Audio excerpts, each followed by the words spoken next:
some scary stuff in Philadelphia. I don't want to talk about this in a very energetic and passionate kind of way. This was just a very interesting game. And overall, there were a lot of scary things that we could take from this performance. First off, the scariest thing that immediately comes fresh into my mind is Carter Hart, because the game just ended. Carter Hart made his 41st save on the night. He was an absolute monster. Let's just establish that the only goal that Carter Hart let in this one was a terrible giveaway by him. And I think anybody watching that was like, yeah, that was a lucky goal. Boeser, you know, you just gotta laugh. He gets lucky, right? Funny bounces. Always finds Brock Boeser. Lucky Boeser. And that was the only goal that the Vancouver Canucks scored today in the 2-1 loss to the Philadelphia Flyers. Let it be known, though, that there were a lot of great performances by the Canucks, and overall there were a lot of scary things, too. The biggest thing that happened at the beginning of the game was Elias Pettersson crashing into the boards, and nobody actually saw this the first time it happened. We only kind of knew about it because Shorthouse was commentating the game as normal, and then he was like, Pettersson is hurt. And those 3 words are enough to just trigger the entire fan base and send the entire province of British Columbia into just a purple haze of a mind. There was just so much to think about in those 3 words. Pettersson is hurt. It's enough to cause hot fuss amongst the entire fan base, and that's what it did for a good 5 minutes. And then they were like, yeah, he's going to the bench, he's off. And then they showed the replay of him sliding into the boards, and Edler sliding into him, sliding into the boards. And we were like, oh man, that was terrible. Pettersson getting absolutely whiffled into the boards by his own teammate, that was... ah, man, that was nasty. Luckily for us, they were correct. John and John, they were, in saying that Pettersson was just wheezed from that play. He came back just a short minute later, and he finished up the game like Elias Pettersson does, except this time he didn't get any points. Which in itself is scary too, I'll acknowledge that. You know what else was scary in this game? The fact that both teams had so many passes that just got intercepted or that just went wide. This was one of the worst games I've ever seen in terms of looking at the passes. My goodness, both teams had a lot of errant passes that missed their men and a lot of passes that got picked off. It was just not good to watch, and watching this game as a Canucks fan, I was like, yeah, there were so many opportunities that the blue team could have set up if the passes were on point. Same thing with the Flyers. A lot of their breakout passes were picked off. A lot of the Canucks' breakout passes were picked off. That was one of the worst games I've seen so far, just in terms of the passing. And I know that's a really specific thing to talk about, and I also know that that's not necessarily something that's highlighted too much, but it's something that I immediately noticed. Like, we had so many just out-of-hand passes, and that was not good to see. But overall, I think the Canucks still did a good job at, like, getting shots on that and all that. Scary thing, number 2. The biggest scary thing in this game, in terms of magnitude overall. Alex Edler. Now, don't get me wrong, Alex Edler had a few good moments in this game, not counting the potential penalty shot that never happened because Jacob Voracek scored while he was battling it one-on-one with Edler. Not talking about that. I'm talking about Edler and another Voracek interaction, where Alexander Edler is trying to block the centering pass to Voracek, but instead the guy on the Flyers, instead of passing it out to Voracek, he takes a shot on goal. And Edler is there, his stick is drooped behind him, Voracek is skating to the side of the net, and drags Edler's stick with him. Edler falls down, and because his arms are on the side of his body, he hits his face on the ice. And because speed is a thing, because velocity exists, his face dug into the ice and he was sliding a few feet towards the goalpost, all while his face was digging into the surface of the ground. Then, When they were showing the footage of him getting up and everything, he lifted his head and there was just a pool of blood all over the ice. Initially, John and John thought that it was a skate that caught Edler in the face.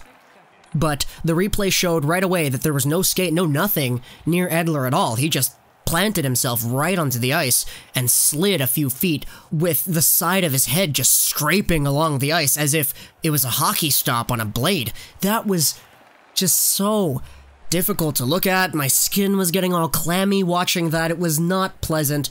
And Alex Edler, he got himself up, I guess. I mean, he didn't, like, stand up.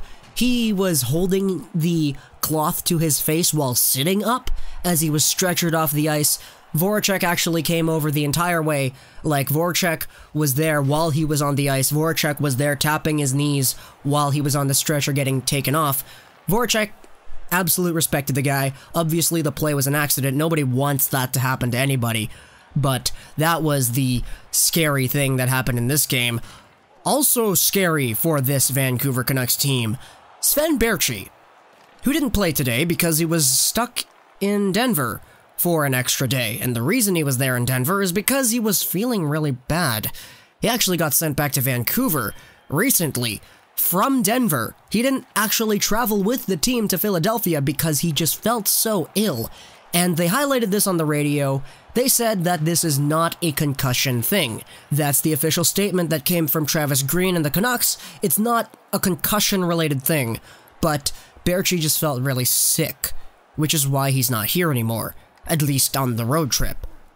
Because of this, we had Tim Schaller come in on the first line for a little bit of the game, and honestly, I think it's Schaller, man. Like, he's not going to be super good. He's not going to be, like, terrible.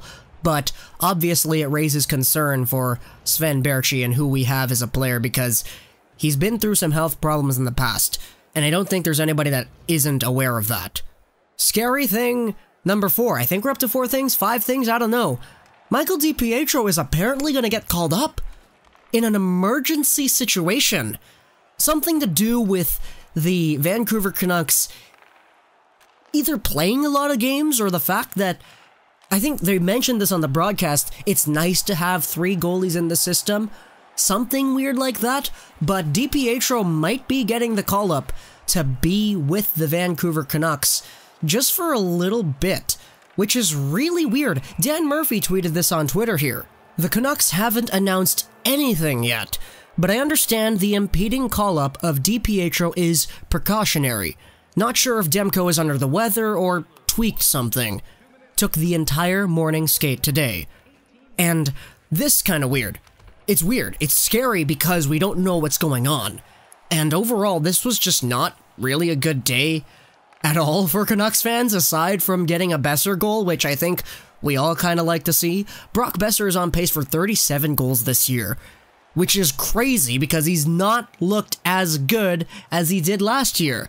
And I think anybody can agree that Boeser today is still as dangerous as he was, but he doesn't really look like it, right? I think that's a fair thing to say. Like, there isn't that sense of urgency that we all have every time Boeser touches the puck now than there was last year. But overall, this was just a crazy day, crazy game. I think the Canucks could have gotten themselves a few more goals, but I really got to give it to Carter Hart. He was amazing in this game. He's won 7 in a row for a reason, and I think everybody should be keeping their eyes out, because Carter Hart had the best junior season we've seen in a long time from any 18, 19, 20-year-old goalie last year in the WHL, and he came into the World Juniors, absolutely dominated the field over there, and he did struggle when he played with the Lehigh Valley Phantoms earlier this year, but that was a poor team. And now that he's on a team that's capable of winning in the Philadelphia Flyers, he's started off his career 7-0, and he's looked really good doing it. Seriously, there were so many of these chances that the Canucks had where I was like, man, we could have scored that if it was just a different goalie. Goldolbin got robbed, and Boeser got robbed, and Pettersson got robbed too. Carter Hart was just out here the entire night showing us up. And it was frustrating, but at the same time, I'm a huge Carter Hart fan, so I was like, okay, At the same time, though, I was like, yeah, no, the Canucks need to get a point in this one. If we want to make the playoffs, which, hey, I'm not saying I'm pro-playoffs or I'm anti-playoffs, I'm just saying if they wanted to make the playoffs, they need to get all the points they can. This is their first regulation loss since that Carolina game, but to be fair, we have gotten points in a lot of our previous games. So this whole string of point producing from our team is kind of something that's needed, especially at this time, and one loss in regulation is not going to be the end of the world, but it could certainly push us back a few steps if the playoffs is what we're trying to do. And I'm not saying I'm pro-playoffs. I'm just stating it how it is. Anyways, that basically concludes today's commentary. Second commentary, by the way. I actually forgot that the Canucks were playing today, which is why I uploaded that Strome video so early, because I realized it on my bus home from BCIT. I was like, oh man, the Canucks are playing today. Crap, I scheduled that Strome video for 3 p.m., an hour before the Canucks game. Okay, I gotta publish it now. Just so I could see if I can, you know, manipulate the YouTube algorithm, because if you upload too many things too close to each other, it could be a little bit troublesome for the way it distributes amongst your fan base. But anyways, that's basically it. Hope you guys enjoyed this video plus /9 gaming, and bye.